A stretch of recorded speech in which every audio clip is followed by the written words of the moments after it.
ऋषि सुनक के ब्रिटेन के प्रधानमंत्री बनने के ऐलान के बाद से ही दुनिया भर में लोग उनके बारे में जानने को उत्सुक हैं।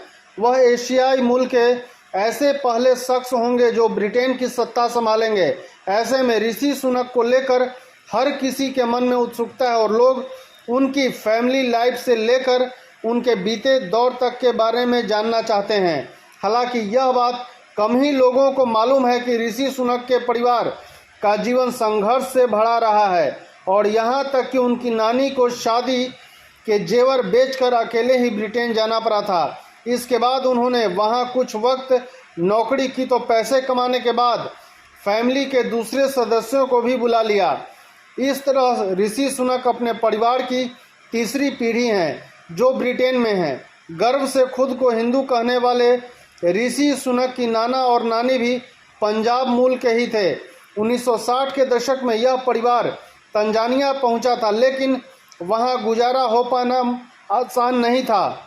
इस बीच ऋषि सुनक की नानी सुरक्षा ने अपनी शादी के जेवर बेचकर ब्रिटेन जाने का एक टिकट लिया था। मजबूरी का वह दौर ऐसा था कि जेवर बेचने के बाद भी अकेले ही ब्रिटेन जा सकी और ऋषि सुनक की मां उषा समेत उनके 3 बच्चे और पति तंजानिया में ही रह गए।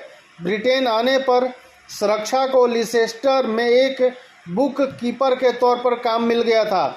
1 साल के अंदर उन्होंने इतने पैसे बचा लिए थे कि तंजानिया से परिवार को वापस बुला सके।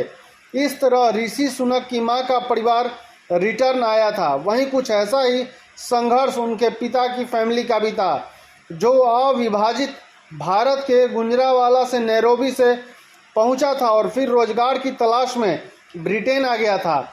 लेकिन ऋषि सुनक के परिवार ने पढ़ाई पर बहुत ध्यान दिया और शिक्षा की अलग से जीवन बदल गया। 1977 में ऋषि सुनक की मां उषा और पति यशवीर की शादी हुई थी। परिवार की सबसे बड़ी संतान ऋषि ही थे। उनके छोटे भाई संजय सुनक हैं जो संयुक्त राष्ट्र में काम करती हैं। पूरे परिवार की जिंदगी में यह बड़ा बदलाव शिक्षा की वजह से आया, जिस पर सुनक फैमिली ने हमेशा ध्यान दिया। धन्यवाद।